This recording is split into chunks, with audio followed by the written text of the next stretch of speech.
கிறிஸ்துவுக்குள் பிரியமான சகோதர சகோதரிகளே, நம்முடைய ஆண்டவரும் இரட்சகருமாகிய இயேசு கிறிஸ்துவின் நாமத்தில் உங்களை வாழ்த்து வரவேற்கிறேன். ஒரு அழகான மாதம் முடிவடைந்து ஆண்டவர் மறுபடியும் புதிய மாதத்தை இந்த நாளிலே கொடுத்திருக்கிறார். இந்த நாளிலும் கூட உங்கள் மத்தியிலே நான் தியானமாய் வைக்க விரும்புகிற வார்த்தை எபேசியர் 5வது அதிகாரம் 14வது வசனம். ஆதலால் தூங்குகிற நீ விழித்து மரித்தோரை விட்டு எழுந்திரு, அப்பொழுது கிறிஸ்து உன்னை பிரகாசிப்பிப்பார் என்று சொல்லி இருக்கிறார்.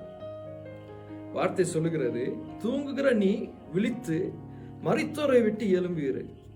அநேக நேரத்திலே நம்முடைய ஆத்துமா கர்த்தரை விட்டு தூரமாய் போகிற நேரத்தில் அநேக காரியங்கள் எங்களை நித்திரைக்குள்ளாக வழி நடத்துகிறது. ஆவிக்குரிய வாழ்க்கையில இந்த வாழ்க்கை எங்களை மறைத்து போனதாய் மாற்றுகிறது, எங்களுடைய ஆவியை மறைத்து போனதாய் மாற்றுகிறது. ஆமென். இந்த வார்த்தை சொல்லுகிறது, நீ இந்த காரியத்திலிருந்து எழும்பு, மறைத்து போன வாழ்க்கையிலிருந்து எழும்பு, கர்த்தர் உன்னை மறுபடியும் பிரகாசிப்பிப்பார் என்று சொல்லி இருக்கிறார்.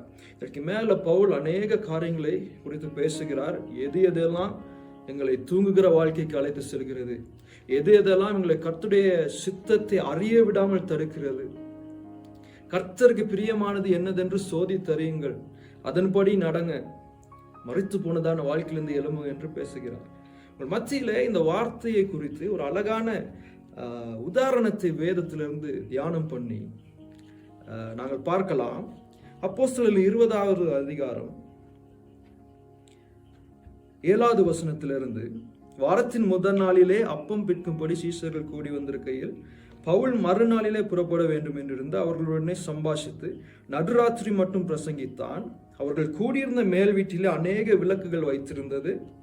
அப்பொழுது ஐத்திகு என்னும் பெயர் கொண்ட ஒரு வாலிபன் ஜன்னலில் உட்கார்ந்து இருந்து பவுல் நெடுநேரம் பிரசங்கம் பண்ணி கொண்டிருக்கையில் மிகுந்த தூக்கம் அடைந்து நித்திரை மயக்கத்தினால் சாய்ந்து 3ஆம் இடத்திலிருந்து கீழே விழுந்து மரித்தவனாய் எடுக்கப்பட்டான். பவுல் பிரசங்கம் பண்ணிட்டு இருக்கிறாரு. அந்த பட்டணத்துல ராத்திரி முழுக்க பிரசங்கம் பண்ணுகிறார்.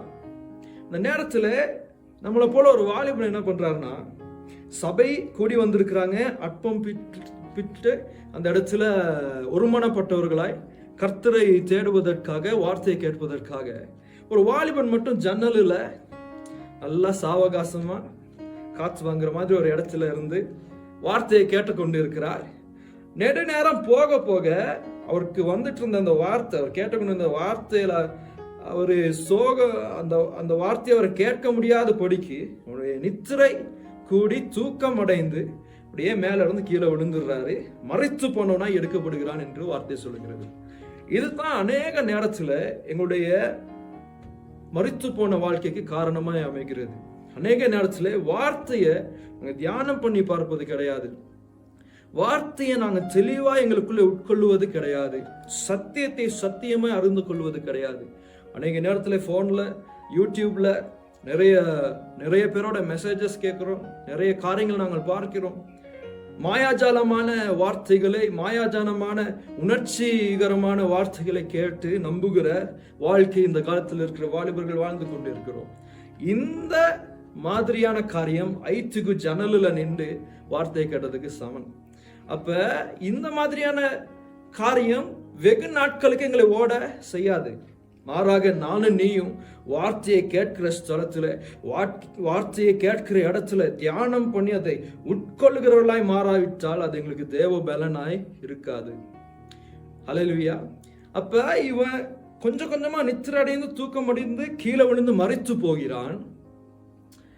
அதே போல எங்களுடைய வாழ்க்கையும் கொஞ்சம் கொஞ்சமா இயேசு கிறிஸ்து விட்டு விலகி அவருடைய சத்தியத்தின் வழிகளிலிருந்து நாங்கள் விலகி ஆவிக்குரிய வாழ்க்கையில மரணித்து போகிறோம். ஆனால் கர்த்தர் எவ்வளவு கிருபை உள்ளவர் என்று பாருங்கள். 10வது வசனம், உடனே பவுல் இறங்கி போய் அவன் மேல் விழுந்து அவனை அணைத்து கொண்டு கலங்காதிருங்கள், இவன் உயிர் இவனுக்குள் இருக்கிறது என்றான். பவுல் அந்த இடத்துல போயிட்டு சொல்லல, மரித்து போன வாலிபனே இயேசு கிறிஸ்து நாமத்தில் எழுந்திரு என்று சொல்லவில்லை. மாறாக அவர் சொல்லுகிறார், இவனுடைய ஜீவன் இன்னும் இவனுக்குள்ளே இருக்கிறது. எனக்கு அன்பான வாலிபர்களே, நானும் நீங்களும் கேட்ட வார்த்தைகள், கர்த்தர் எங்களுக்கு கொடுத்த சத்தியங்கள், நாங்கள் சிறு வயதிலிருந்து வளர்ந்த காரியங்கள் அநேக நேரத்தில் நாங்கள் தியானம் பண்ணியிருப்போம், அநேக நேரத்தில் வார்த்தைகளை கேட்டிருப்போம். இந்த வார்த்தைகள் எல்லாம் இன்னும் எங்களுக்குள்ள ஜீவனை புதுப்பிக்கக்கூடியதாக இருக்கிறது. நாங்கள் தியானம் செய்யும் பொழுது எங்கள் ஜீவனை அதை மறுபடியுமாய் கட்டியெழுப்ப வல்லதாக இருக்கிறது.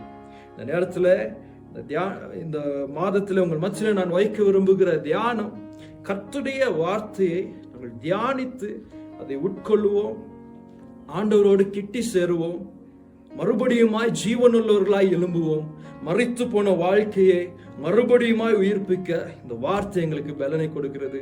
பரிசுத்தானவர் உங்களை வழி நடத்துவார்.